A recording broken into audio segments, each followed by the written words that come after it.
is next. Yeah, Alex, Yeah. AP, Lewis, Zachary Parker, Charles Allen, I think pulled last minute. I don't see him on site. Robert White, about veterans, Shadow Senator. Okay. Do you think this is right then? Yeah, I don't think he's here. We're just waiting on Janice George and Robert White.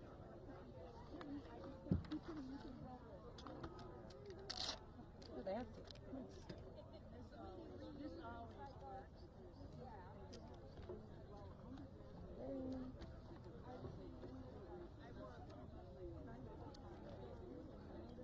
And then I can do, I brought the mics, and I can do the video for her remarks. All right.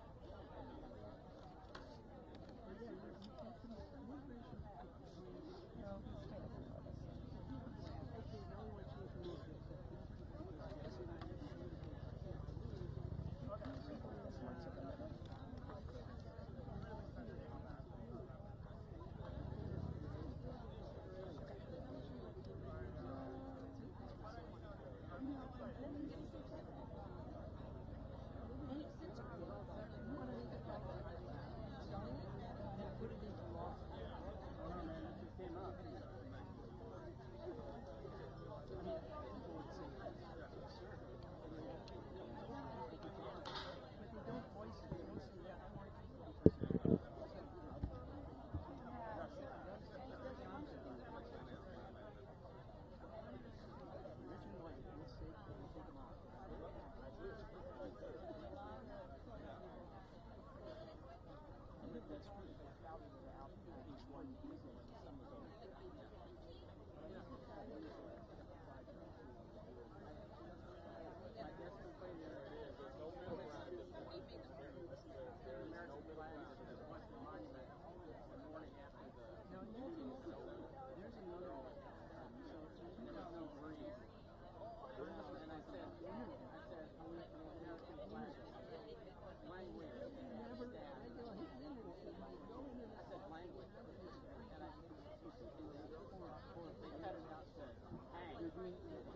Okay, I'm going to ask everybody to take 2 big steps to the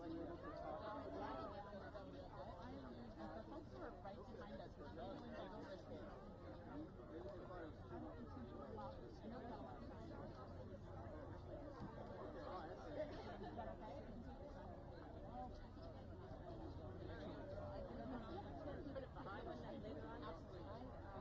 Oh, here. I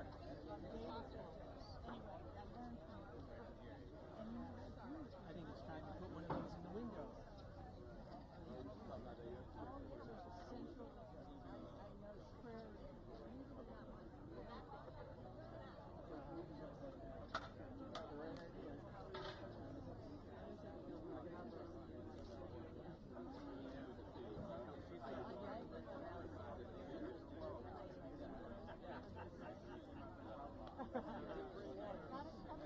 What are you guys going to do in budget? Congress?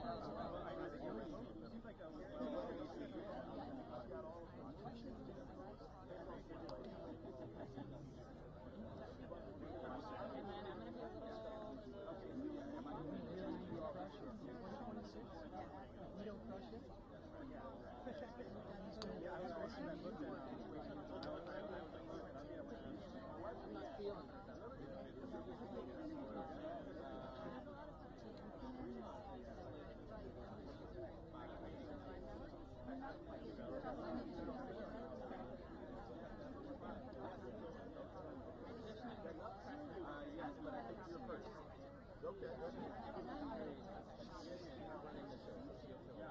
I've already been put in line here.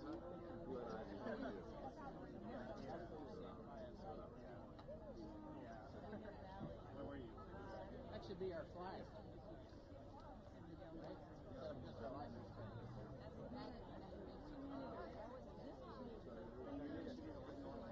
You need to hold that thing tight.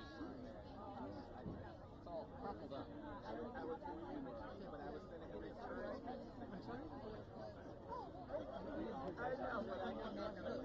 Oh.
went to a second one. Hey, Scotty. Hey, how are you? So I went to Michael's there, teacher. Okay. Yeah. Oh, yeah. Right. Thank you so much. I appreciate it. Yeah. You liking me? Okay. So it's not the honey after all, right? All right.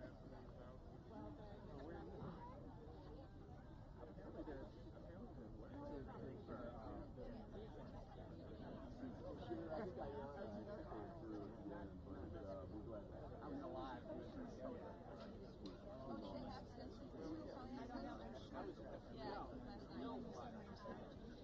I was at the White House and then up here. Yeah, it's a lot. We were remember Bush was at a school. I'll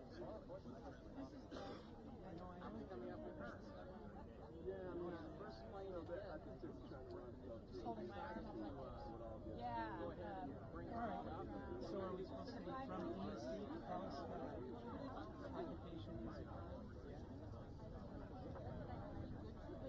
And by the time we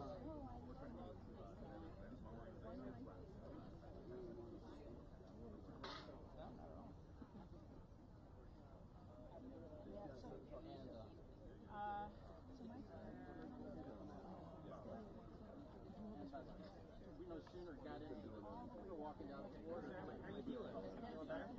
You never know. We were walking down You gotta ask. You never know what he's going to do or say.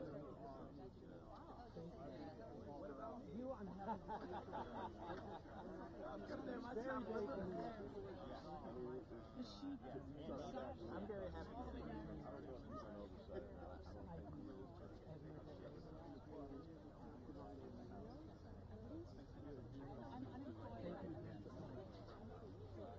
Yes, you're what we need. Well, we're going to get back to quote. Speaking to the lapel, right? Everybody will get started in just a few minutes. We're waiting for one more of our speakers, and then we'll get started. Just a few minutes.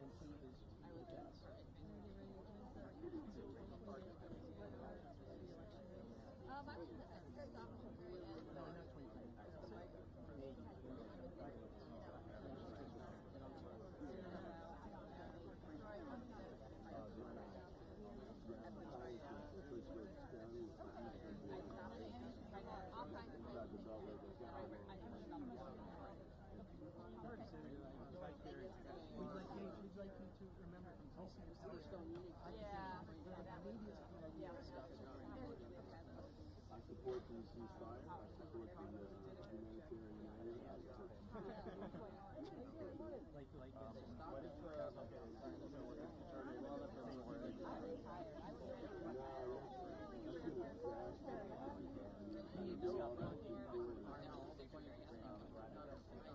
Well, I hear you, but I mean, I think the immediate piece, if I want to stop the killing, is the ceasefire. Those two have to be followed.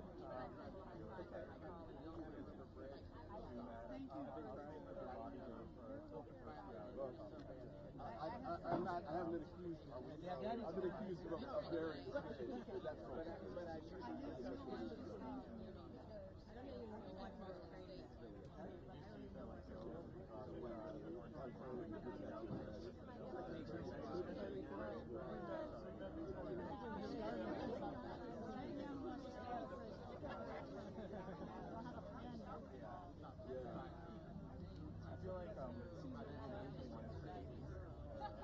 Yeah, I think that's right. It looks like soldiers saying, "Hey, I'm not gonna go in the next." We're the ones who are armed. Without our arms, we would be without explosion. This weekend. Well, I think they have a lot more weapons than you realize. Well, they steal from our stash. If we stop sending them today, I think they can keep going.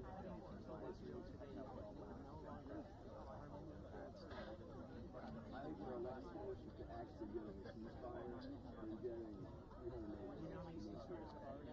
380.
Yeah, I mean, we're reaching out to all the folks, but they really are, like, we know they're patrolling that section of the forest.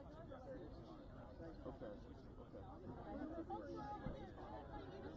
Just curve around a little bit like this. Thank you. And we're going to go ahead and get started. And same for y'all. If you just want to curve around a little bit and give our speakers some love. And we're going to go ahead and get started. And I'll just be up here. Should I go here next, or are you going to do I'll move back to me. Okay. Okay? Sure. Okay, we're going to go ahead and get started.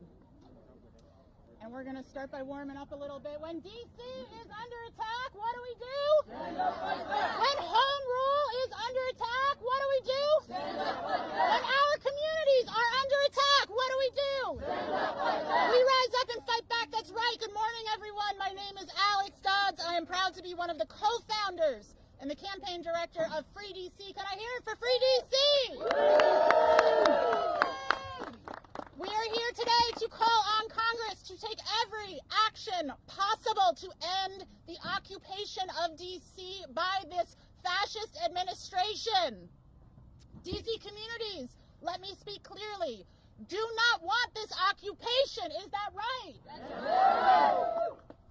We do not want to be disappeared in the middle of the night by anonymous masked agents. That's right. No.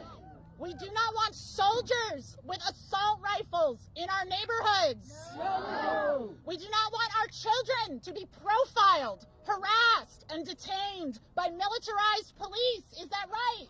That's right. And we do not want the police and prosecutors to violate our basic constitutional rights. This is not safety.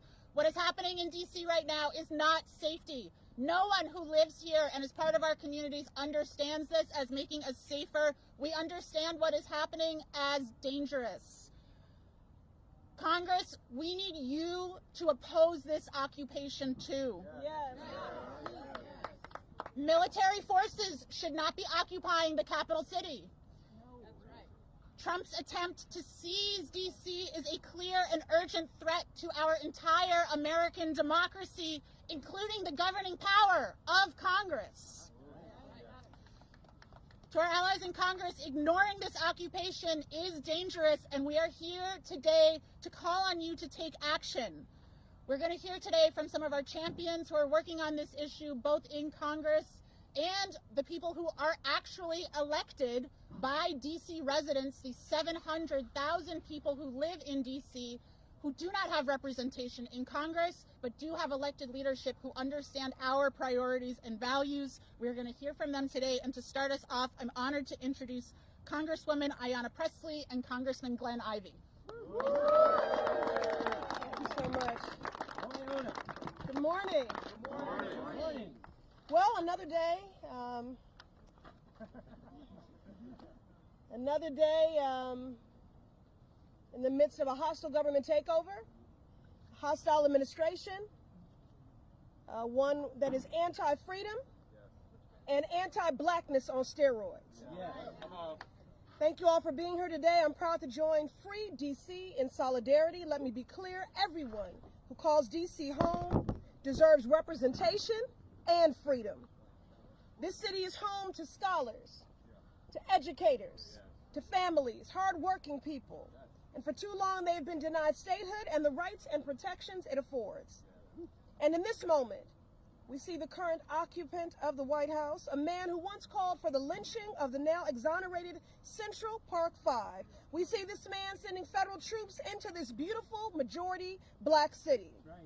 Our DC residents are experiencing whiplash. One moment you've got the National Guard sitting around, looking bored, no clear mission, maybe picking up litter. And then on the next block, you've got tactical teams swooping in to handcuff and kidnap hardworking dads just trying to get to the job site or to get their child to school. When Trump uses these authoritarian tactics in DC, he is signaling and threatening his intent to bring them to communities across our country, including Boston, which I'm proud to represent, and Chicago, the city that raised me. Cities around the country are having to prepare for the unthinkable and unlawful. And the president threatens to send militarized forces into local communities who do not need or want this abuse of power. Let me say that again. No one wants this, Donald. This cruel, lawless administration only cares about power, retaliation, and punishment for those who don't bow down to their right-wing authoritarian agenda. But I'm also here because DC is personal to me. Even before serving as a Congresswoman many years ago, I lived and worked in Chocolate City, and now my staff live and work here. My godchildren, 2 young black boys, live here, and they are afraid.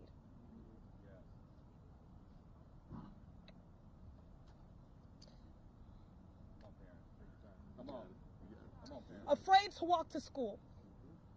Afraid to go to their summer jobs.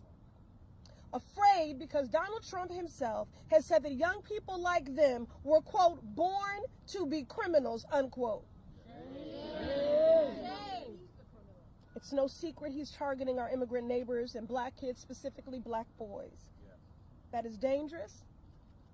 That is dehumanizing. And that rhetoric, combined with military presence, is meant to keep communities living in fear, which makes everyone less safe. Communities that should be celebrating the beauty of DC, joining together for summer block parties, listening to go-go music, and finding joy in community. So let me make it plain.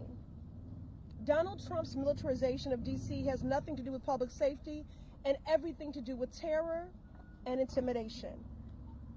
Trump showed us who he was decades ago when he called for the death penalty against 5 black and brown boys accused of a crime they didn't commit. When someone shows you who they are, believe them. So we are here speaking up and fighting back. This extremist march toward authoritarianism is an attack on black and brown folks, a deliberate distraction from Donald Trump's broken promises to lower costs, make housing more affordable, and to protect working people. We cannot ignore the structural racism at the heart of this crisis. The more than 700,000 residents of Washington, D.C., who still don't have full representation in the federal government, working families that pay taxes, veterans that serve this country, people that contribute to our communities, but are denied the most basic democratic rights.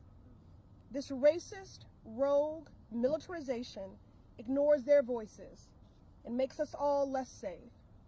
DC has the lowest crime rate in 30 years before this occupation, and even still, we know there's always work to do to make our cities more livable and safe, to make those investments to make people safer, to get at the root causes.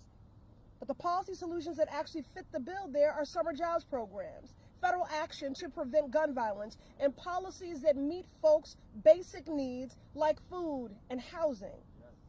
This fight to free DC is a fight for justice, a fight for safety, a fight for our communities, and I'm proud to be in it with you. Free DC. Free DC. And I call on my good colleague, Congressman Ivy. Free DC. That's right. Free DC. Free DC. Free DC. Free DC. Free DC. Free DC. Congressman Glenn Ivy. Let's hear it for Ayanna Pressley. Outstanding, outstanding. She's been doing fantastic work here in the Congress. Thank you to Free DC for being out here today and fighting this great fight. You know, it's kind of ironic. Here we are arguing about defeating the National Guard coming to Washington, but I can remember not that long ago on January 6th, when they were attacking this building, trying to break in, and did break in. 5 police officers died, hundreds of people were injured. They were running around. Remember they had a noose out here for Pence? Remember that? Broke in, said, hey, Nancy, where are you? Remember that? Right. They got convicted, 1,500 convictions. The first thing Trump does when he gets to office is pardon all of them, even the ones convicted of treason. Shame, shame, shame, horrible. And this is the first time, by the way, that we have a convicted felon in the White House. 34 counts. Matter of fact, since the White House is public housing, he shouldn't even be allowed to live there. You know? Shouldn't even be allowed to live there. But he's living there, 34, and he's complaining about crime coming to D.C. He's the biggest criminal we've had in the White House ever. Ever, ever. So let's talk about fixing the crime issues here. We've got crime challenges. When I first became a prosecutor here in Washington, D.C., it was 1990. That was the height of the crack fight. 450 to 500 homicides per year was what was going on in D.C. They called it Dodge City. We fought against that. The leadership here in Washington, D.C., under home rule, turned that around. Right. And now we got some of the lowest crime rates in the District of Columbia, certainly in 30 years. Right? Right. That's a big thing, right? And you know why we've got it? It's not just police officers, it's intervention and prevention programs. Right. DC's been one of the national leaders in demonstrating that enforcement alone is not enough. You don't want to wait until the shot's fired and the body hits the ground. You want to get intervention and prevention before the gun gets in that kid's hand, before he feels like he's got to use it, before somebody pushes them in the wrong direction. Let's see if we can reach out and move them back in the right direction. So what does Trump do with that? He looks at all these cities where crime's going down because they have these intervention and prevention programs. He cuts them at the Department of Justice. One of the first things he does is to cut the funding for those programs. And let's talk about guns. 79% of homicides are committed by guns. Did you heard him say anything about guns? No. So we got a bill in the House right. to get rid of ghost guns. 180 Democrats have co-sponsored that bill. How many Republicans support that? 0. And I'm not even going to get to the assault weapons ban because, you know, they've been fighting that for 20 years. So if you really want to fight violence and crime in D.C., guns is the first place to start. It's the last place you want to go. Under the Biden administration, they had the Office of Gun Violence Prevention, did outstanding work, in fact, helped to fund and coordinate these programs. It's the first thing Trump got rid of when he got to the White House. He said, that's got to go. So we know he's not serious about it. And one other piece, too, if you really believe we need more cops on the street, which should be a home rule decision made by the mayor and the council, why are you holding up that $1.1 billion of DC's money? Give them the money that they have. Give them the money they earned. We shouldn't have it. We should give it back. Let them decide what to do with it. So we know it's a show. We know it's fake. I came down here. I've got 2 of my kids live in D.C. Well, they're not kids anymore. They're adults. And I'm a grandfather now. One of my grandkids live here in D.C. So I come down here in D.C. We go to the wharf, my wife and I. We're having dinner. We're sitting there talking to each other. And this group of camo guys, with the M4 assault weapons walking down the wharf. And we're sitting there, maybe an hour and a half. We counted them up. It was between like 35 and 40 of these guys walking around on the wharf. And the first thing I thought about was, well, if you're really worried about crime, why are you here at the wharf, number one? Number two, why are you carrying M4s? Because if you actually had to shoot somebody with it, the bullet would keep going. It's so powerful, the bullet would go right through. You want to talk about picking off innocent civilians who don't have anything to do with it? That's not the right weapon to have. One other piece on this, too. Excessive force is a problem we've had in the United States forever. So one of the things we've developed, force continuum, don't just go right to the gun, use other measures, pepper spray, tasers, whatever. These guys don't have that. All they have are the assault weapons and the Tech 9s. So it's either 0 or everything. we need to make sure that they understand we don't want these guys on the street. They're not trained to be on the street. They're not going to make a difference with law enforcement. They're not going to help address crime. In fact, they're making the problems worse. So I appreciate you all being here today. We got to make sure we keep fighting, not just on this issue, but for home rule overall. Not just on home rule, but making sure you get that $1.1 billion back. And make sure that we lead the charge here, because if we've got to win here to help win in Chicago, in Los Angeles, and Baltimore, and every city across the country, because we know what this plan is, right? We need to stop it here and do everything we can. So thanks so much. Keep up the great work. We're with you.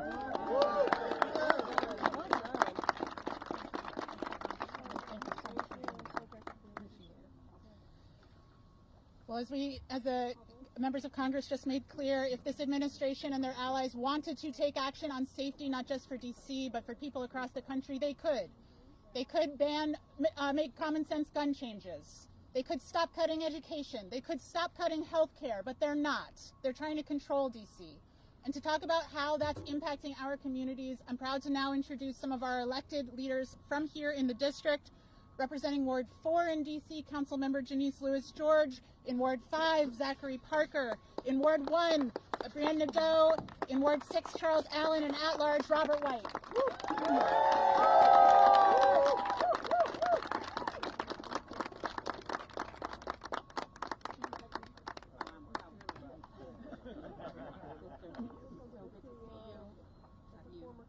Thank you. I love you. When I say hands off, you say DC. Hands off. DC. Hands off. DC. Hands off. DC. Hands off. DC. Good morning. My name is Janice George. I am a third-generation Washingtonian, proud to be from this city and proud to fight for this city with everything that I have as a Ward 4 council member. This city is a beautiful city. We welcome people. We are a sanctuary city, and we will remain a sanctuary city. We love every facet of our community, no matter your background, no matter your religion. We love you. We embrace you, and that is what has made and always will make DC a great city. I gotta tell you, what is happening on the ground as a leader right now is devastating to our community. It is devastating. It is unacceptable. It is cruel. And it has no place in this city or no place in this country. It is heartbreaking right now. Every morning, even this morning, I got a text message about federal agents being around our schools, in and around our schools. I want you to imagine being a young child, walking to school with your father, your mother, your grandmother. And I want you to imagine then you being swarmed with federal law enforcement, with people with masks on, with guns, coming around and taking your mother, taking your father, taking your grandparent. I want you to imagine you as a child and what that would feel like, look like, how that experience would impact you. And I want you to feel that and know that and understand that that is what is happening to our children in our community, to their parents, to their educators, to their families. The Republican Party is supposed to be a party of families, yet you are here destroying families here in the District of Columbia. That is what is happening. This is supposed to be a place of the American dream where you can earn a living and protect your families. On the ground right now, what I'm experiencing, neighbors calling, letting me know across the street where our child care workers who are taking care of our most precious children are being approached while caretaking for our children. Being approached by ICE agents and federal agents with masks.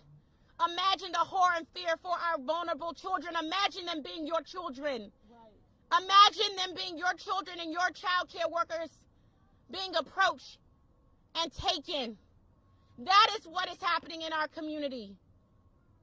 I want you to imagine the people who are here earning a living.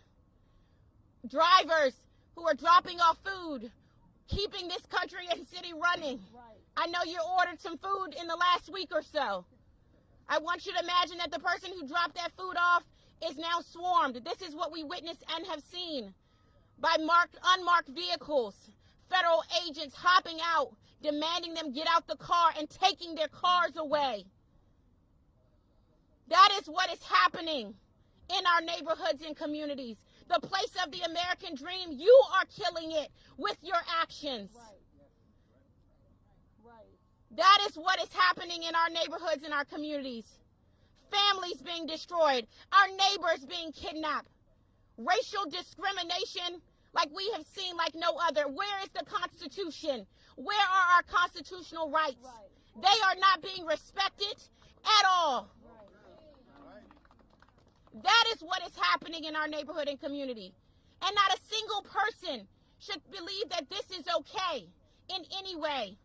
This is the nation's capital. This is ground zero. And if we don't fight here, we are allowing this to spread across this country. This is not just as DC's fight. This is America's fight. And we need all of you in it with us. That is the reality. That is what we are facing. It has been heartbreaking. It has been devastating. It has been gut-wrenching. But I can tell you, as a daughter of the district, the one thing about DC residents, we don't step down. We stand up and we fight back. And that is what we are going to continue to do. I'm so grateful for our partners in Congress for standing with us. Continue to fight with us. They have already said they are introducing about 15 legislations that will impact DC's autonomy. We are asking you all to stand with us in Congress, and we are grateful for you standing with us. If Trump wants to support the district, he could give us back our $1.1 billion. He could fund education. He can fund transportation and environment infrastructure projects that have been gutted. He can support our federal workers that he has gutted and taken out of their jobs. That is what he can do. But again, this is not about safety, right? We know that crime is down and trending down in the district. This is about control. This is about cruelty.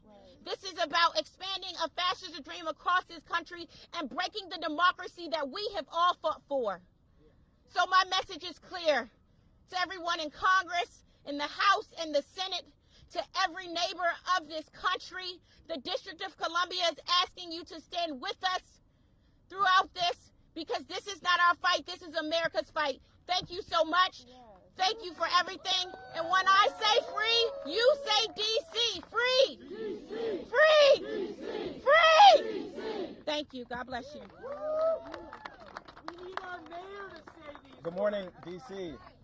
All right, that's a hard act to follow, but I am Councilmember Zachary Parker. I represent Ward 5 on the DC Council, and I stand here united with my fellow elected officials, our fearless congressional leaders, and Free DC. I'm proud to be here with you, and we need to be clear-eyed about what this moment represents. I've said from the beginning, we need to reframe this moment. It's not about crime, as we've already talked about. It's about power and control. It's about a wannabe authoritarian figure pushing the bounds of democracy. It's about protecting DC. It's about protecting home rule. It's about protecting our country. Home rule is not a privilege. It is a principle of democracy. So when we are standing out here, it is because we are fighting back. And I would just say, I know last week our mayor said we greatly appreciate the intrusion of federal officers. And respectfully, I reject that framing. Not only is it not accurate, it's dangerous. As we saw, our mayor's words were then paraded around the media and used by the White House to justify an intrusion on local democracies and cities across our country. I will say what is happening in Ward 5. We are seeing neighbors disappeared from the streets. We are seeing raids from ICE at Home Depot and our metro stations. We are seeing neighbors, black and brown folk, harassed on their porches. Our young people harassed as they're trying to get to school. I don't greatly appreciate that. You don't greatly appreciate that. We don't greatly appreciate that. It's not only false, it's dangerous. That framing is dangerous. What we are seeing play out in this city, I believe, is a pretext for what this president wants to do across this country. We can look at other examples from Hungary and Turkey, and history tells us what happens when the capital falls. when people normalize military on our streets, when people are so fearful that they just continue to go along to get along. So I know we are all here because we are ready to fight. And so in the immediate sense, we are fighting so that there's an immediate withdrawal from troops from our city. We're fighting so there's an immediate end to this manufactured emergency. We're fighting for the $1.1 billion that DC is owed. We're fighting for home rule. But I want us to be clear that once we get to the other side, and we will get to the other side of this, one way or another, we are going to get to the other side of this, the fight will continue. Because this is bigger than DC, and this is even bigger than Donald Trump himself. We need to look at the economic and political systems that prop up a person like Donald Trump. Political systems like gerrymandering that allow elected officials across our country to choose their voters. Political systems that allow dark money to control the outcomes of our elections. Economic systems that say the rich get richer while the poor get poorer. Economic systems that allow for the greatest wealth transfer in modern history in the building behind us. That's not about Donald Trump. That's about who we are as a country right now. And so I am standing here in this moment united against this federal intrusion, but I am also standing with you for the fight in the decades to come. So when I say free, what is the chant? Free. Again, it's a hard act to follow. But when I say free, you say DC free. DC. Free. DC. Free. DC. Thank you.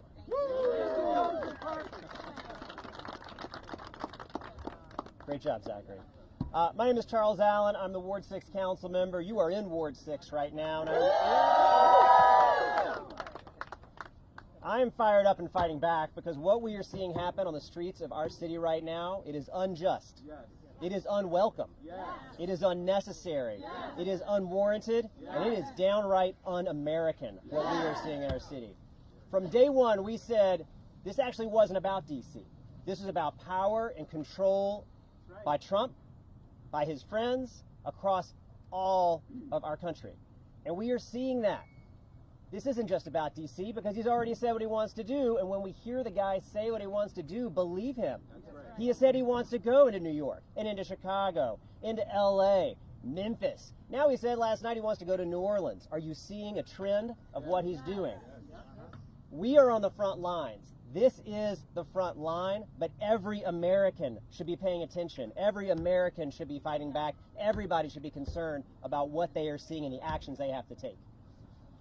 I want to share a little bit about what's happening in Ward 6 on the ground. My colleagues have shared what's happening in their communities. The exact same thing is happening right here. Just a couple of blocks away at Union Station. You may have seen. Last night, Amtrak, Federal Police, and National Guard decided that anybody that's a kid can't come into Union Station. They decided to post and close the doors of a public building to say kids can't come in. I've got a 14-year-old daughter. She doesn't carry ID on her. And they're checking IDs of kids. We are talking about young people who use our metro system, who use transit to get to school, and now they are afraid to even show up to school. Shameful. Lincoln Park, a few blocks away. On any given Friday night, you will find 500, 600, 700 neighbors just gathering as families, gathering in neighbors out in this space. What did we have last Friday night? 4 armed National Guards with assault rifles walking through, and what happened? Everybody went home. They're scaring people out of our public spaces and out of our communities. We are watching as they decide to chauffeur ICE agents to go tackle and take down and injure people that are just trying to earn a living. Our businesses, our local economy is suffering. Workers are afraid to show up to the job. People are afraid to go support their businesses. I haven't found a single business who's raised their hand and said, you know what, this has been great for me. Everybody is hurting. And maybe that's part of their plan, is to just hurt the district over and over and over again. They have fired thousands and thousands of my neighbors from their jobs. They are driving people away from businesses. They are hurting our business owners. They do not want National Guard standing in their doorway. Our businesses are hurting. Our local economy is hurting. Our workers are hurting. Our families are hurting. Our students are hurting. So I am deeply grateful that Congresswoman Pressley, Congressman Ivy were here because they've got our back. Woo! Several of us met yesterday with Leader Jeffries, and he committed he's got our back. We need everybody in Congress to understand what is at stake. This emergency, this made-up emergency, has to end. The National Guard have got to go. Federal agents have got to go. And let the city get back to running the way that we do, with an accountable, elected mayor and council and attorney general who you get to hold accountable for their decisions, their actions, and their words. That's how we've made the progress over the last several years. That's how we will continue to make that happen. So, Zachary, I'm not going to mess it up. When I say free, you say DC. Free? DC! Free? DC! Free? DC! Thank you, everybody. Good morning, everybody. I'm Ward 1 Councilmember Brianna Nadeau. As you know, Ward 1, thank you. Ward 1 is the heart of our immigrant community. Residents, businesses, visitors, and we are very proud of that. And because of that, we are being targeted and we are under siege. Every morning, I wake up to alerts from neighbors about sightings of ICE and other federal law enforcement in our community, and I continue getting those alerts all day and into the evening. In fact, I got another one while we were standing here just a moment ago. Let me say this. Here's what's going on with parents right now. Parents are getting up in the morning and getting ready for work. Parents are louder? Okay. Parents are getting up in the morning and getting ready for work. Then they're getting their kids ready for school. Then they're dropping their kids off, and then they're going on patrol. Thanks to organizations like Free DC, our parents are organized and they're protecting our community, and it is tremendous. But it shouldn't have to happen. The District of Columbia is better prepared than almost any jurisdiction to fight back against something like this, because we constantly have to fight for our most basic rights, and it's not fair, but it's who we are and it's what we do every day. And we will not take this sitting down, no matter what our mayor says. Okay. Here's what I want to say to Congress, because my residents are scared. My business owners are afraid to speak up because they're worried what will happen to their residents. Our workers don't want to go to work, but they have to, because who else is going to pay their bills? This is not a choice. Everybody has to live their lives here, but they're doing so at great risk. So my message is to Congress is, you handle your business and we'll handle ours. Because last I checked, we were pretty good at handling our business, and you all have some work to do. And I say to our allies in Congress, we need you. We need you to stand up. We need you to be bold. We need you to use the filibuster to keep us safe, because you're all we have right now in the federal government.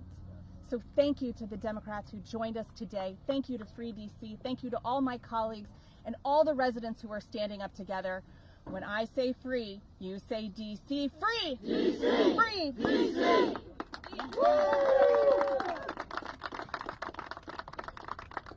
Good morning, DC. I'm Councilmember Robert White. We are living through a pandemic of fear.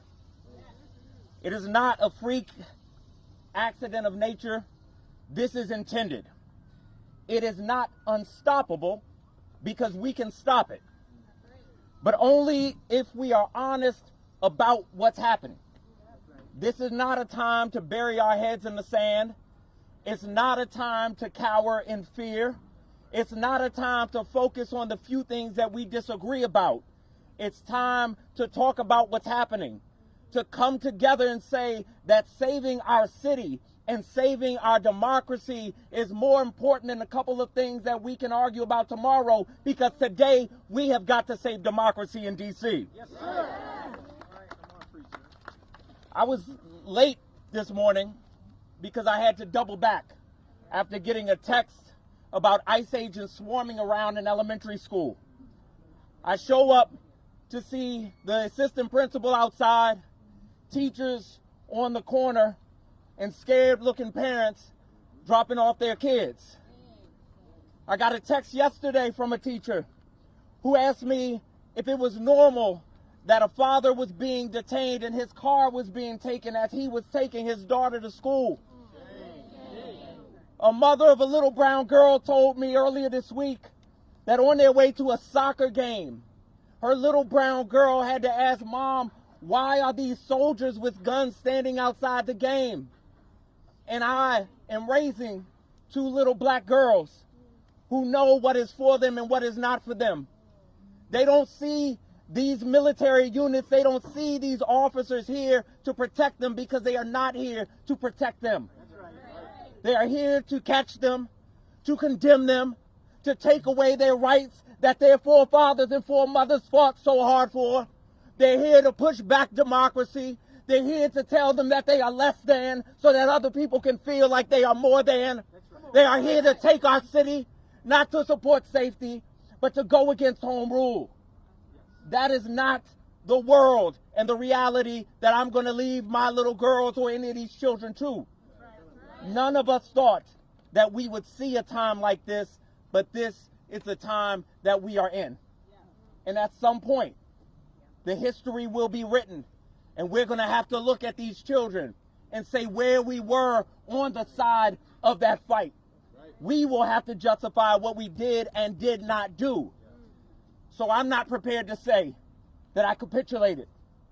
I'm not prepared to say that I cowered. I'm not prepared to say that I went along to get along. I'm prepared to say that I led the best way that I knew how. That I encourage our council and our Congress and our mayor and our attorney general to stand together, but not in fear, not in compliance, but against an authoritarian takeover of our city and our country.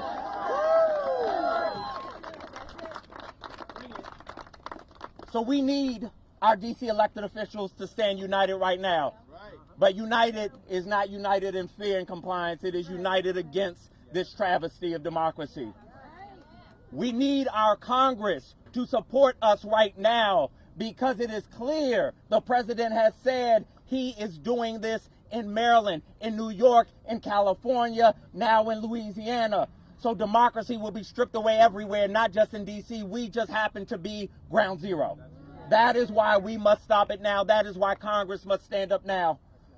Last thing I'll say before I leave, other than give us our damn money back, is this.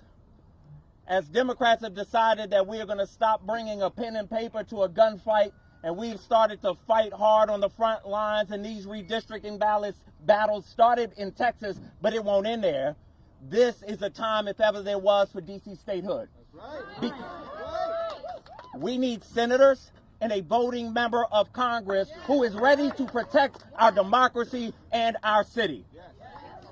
In dozens of meetings over the past couple weeks with congressional offices, they said we are now confused about where D.C. stands because of statements coming from the mayor's office. So I want to make it clear to them right now, we don't want this. Can we tell Congress we don't want this? We don't want this. One more time so they hear you. We don't want this. We don't want this. Thank you, D.C. Thank you, Mayor. Left, right. Thank you, council members. As you heard, our members of our DC Council, they are accountable to the people here. Unlike this administration, unlike Congress, our elected leaders who represent us know what DC communities need, and they are accountable and responsible for that. And we thank you for your leadership, each of you. Thank you. We also know that DC residents are not the only people in this story.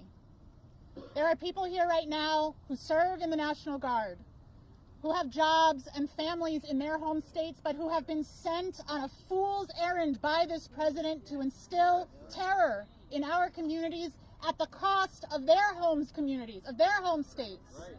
And to talk about that, I'm pleased to welcome Ariel McIntosh from About Face Veterans Against the War.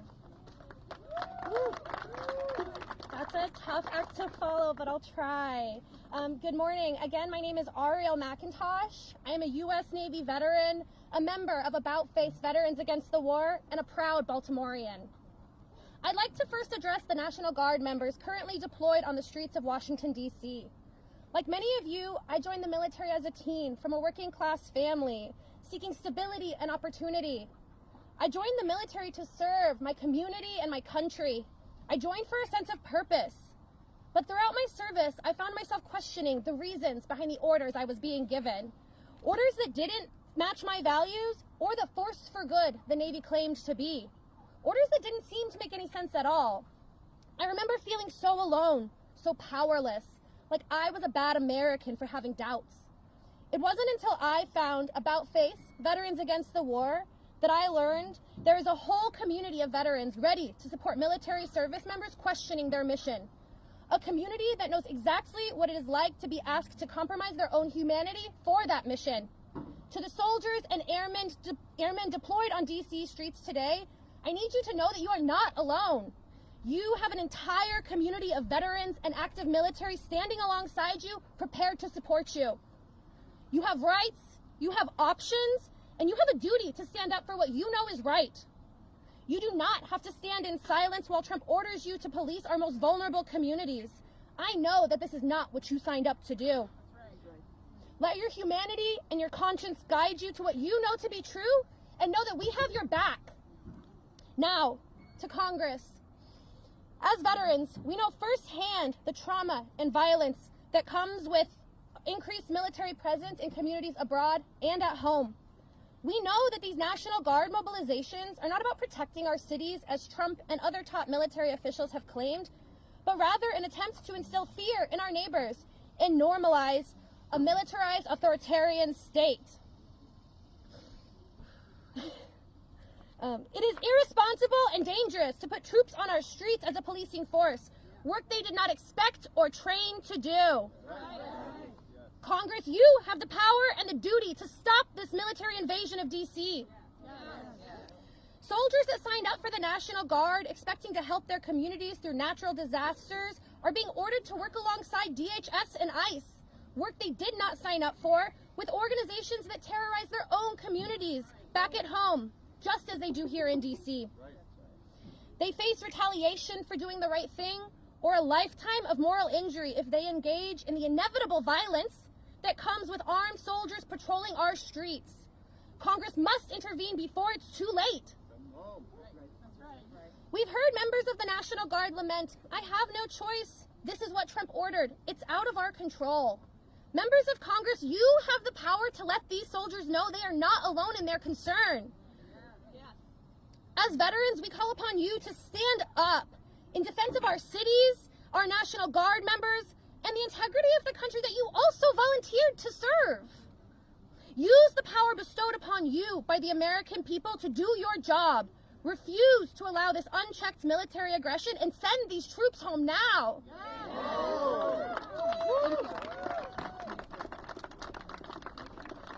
Thank you, Ariel. Free DC is not just here today to deliver these messages to the press and to our allies who are watching. We're here to deliver these messages directly to Congress.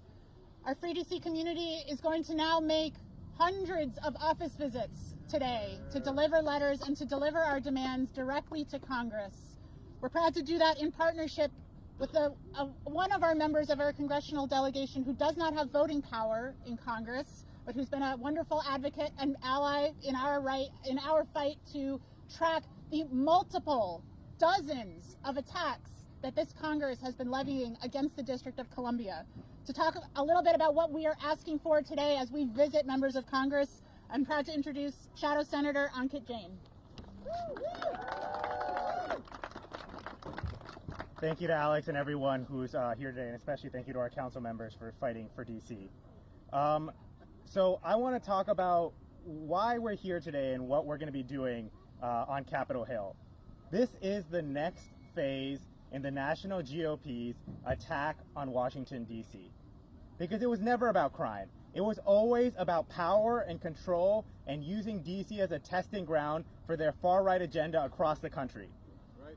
And so they started with controlling enforcement of our laws. They're trying to make it so the president decides how our laws get enforced, what gets enforced in Washington, D.C. Now they are moving on to changing our laws entirely. You all might have heard, we've mentioned it, there are 14 bills that the Republicans are going to be running through the House Oversight Committee in the coming days to weeks. And I want to make it abundantly clear here today, as Councilmember White did as well, every single elected official in Washington, D.C. opposes these anti-DC bills. I just want to say it again, just so we're 100% clear. Every single elected official in Washington, D.C. opposes these anti-DC congressional bills. So what we're asking for today is for all of Congress, but especially congressional Democrats, to vote down every single one of these anti-DC bills. And not just out of charity for the people of DC, but as a necessary act of protection for their own constituents. Because this is not stopping in Washington, D.C. If he succeeds in remaking D.C. in the president's image, they are coming for Chicago next. They're coming for Phoenix. They're coming for Detroit. They're coming for Philadelphia. They're coming for New York City. And so we need to stop them here before they can go on and remake this agenda in the rest of the country. And I just want to mention a few of these. I mean, there's a lot of crazy stuff going on in Congress right now, but I just want to mention a few of them right now. So there is a bill that would remove, unelect our elected attorney general and make that Trump's puppet. Make our attorney, and so we say no to that bill. There is a bill that would prohibit DC from passing emergency legislation. I know this sounds a little bit wonky, right? But it matters, because what happens is that every single law Washington, D.C. passes has to wait 30 legislative days to go into effect, unless it is emergency legislation. If they remove the council's ability to pass emergency legislation, we will not be able to govern the city. It's really that simple. You can imagine there's some sort of new crime spree happening, and we have to wait 35, 40 days for Congress to review that law for it to go into effect. We need the ability to pass laws immediately, just like any other jurisdiction in this country. And, you know, that just once again highlights the need for DC statehood, because at the end of the day, this will never stop happening. We will never be free from these attacks until Washington, D.C. becomes the 51st state in this country. Because the only reason this can happen to us is because we're not a state, and because we don't have the same rights that every other citizen of this country has. And so we pay taxes, we fight in the wars, we should have a voting representative in Congress, we should have 2 voting representatives in the Senate. And that's not a ridiculous demand, I don't think so. So what we're seeing here is the first step in an attempt to end home rule. You know, first they're going to unelect our attorney general, then they're going to come for the council, then they're going to come for the mayor, and then they're going to have just the president rule by fiat over DC. So we cannot allow these efforts to succeed. And what I want to make, the good news for us here in Washington, D.C., and really for everyone across the country, is that for any of these bills to pass, they have to surmount a filibuster in the Senate, which means that they need 60 votes from the U.S. senators, and there's only 53 Republican senators. So what I don't want to hear is a month from now, these bills have passed, and people are saying, the members of Congress are saying, well, Republicans did this to us. If these bills pass, it will be because congressional Democrats allowed them to pass. And so what we need for right now is for Congress to vote no on every single one of these anti-home rule bills. And so I'm gonna repurpose what we had right here. When I say vote, I want you to say no. Vote. No. Vote. No. Vote. No. Thank you very much. Thank you, Senator Jane. All right, so we just heard from some incredible speakers, and I'll just bring us back to where we started. When D.C. is under attack, what do we do? When home rule is under attack, what do we do? And when our communities are under attack, what do we do? Thank you to all of our speakers who joined us here today, Congresswoman Pressley, Congressman Ivy, our DC Council members, Ariel, and Senator Jane.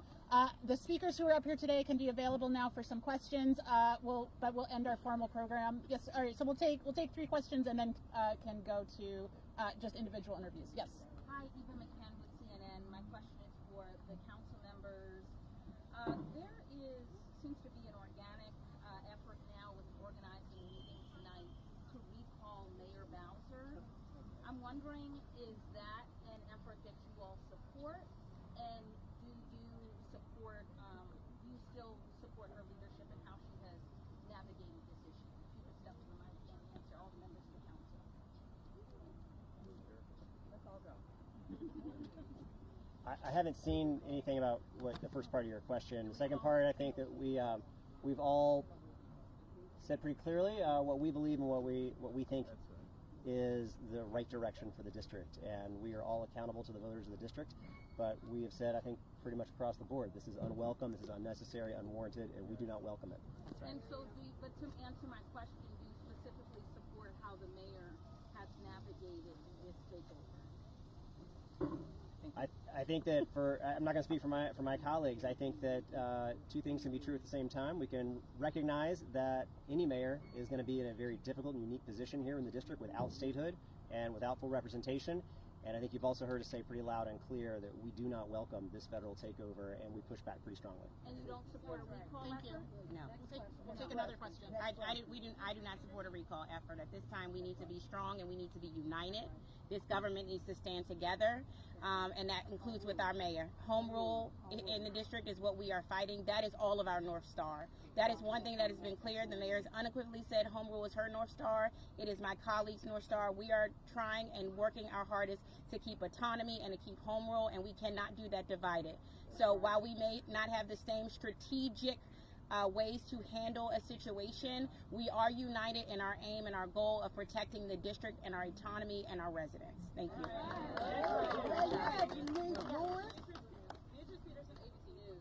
Earlier in the week, Congressman Glenn Ivy said that he's trying to get support from Republicans, specifically libertarians and some people who may not agree with the ongoing federal surge. Have you guys had any inroads with Republicans? Have you guys reached out? Have you guys heard from any Republicans? I've met with several Republican offices.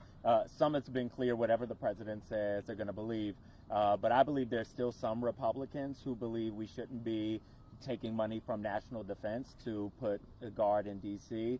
There are Republicans still who don't believe in a big federal government, so they should not like this increased presence in Washington, D.C. And there are some who just believe in the basic dignity of law and won't support. So I don't realistically suspect we will have a lot of Republicans, but I think there's still a few true Republicans left that will support us. Thank you. Last question, Gary. When some of you met with Representative Jeffries, did he actually indicate that the Senate and that he would be helping to push the Senate to filibuster? As you said, you can't pass a bill unless people acquiesce. So did he actually indicate whether he will be trying to get his colleagues to support filibuster?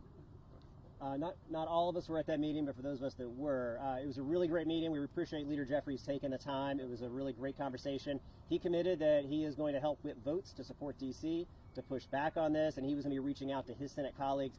But we're not just relying on that. The council, the district across the board is also reaching out to senators to help carry that message forward. And as you heard, Free D.C. is making hundreds of visits today alone. So we're not going to leave any stone unturned, and we're going to continue to push on both House and Senate. Further questions, you can follow up one-on-one. Thank you, everyone. Thank you. Good job. All right, Free DC. Where are our marshals for today? Austin is here. We're going to help you all know where you are headed. Come on in, Free DC. Come on in, and our officials heading to offices. And I'm going to grab the rest of our guests for you. Hang on.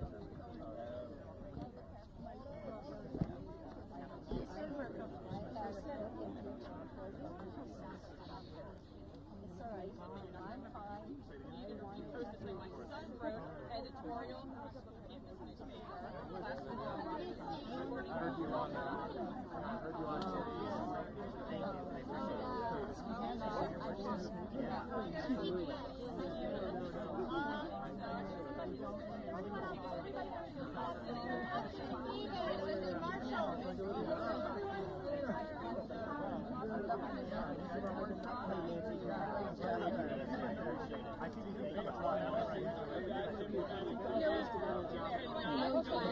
I know.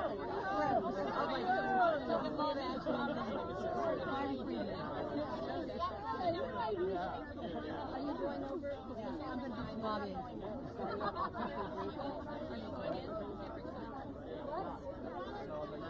you going in? I don't know.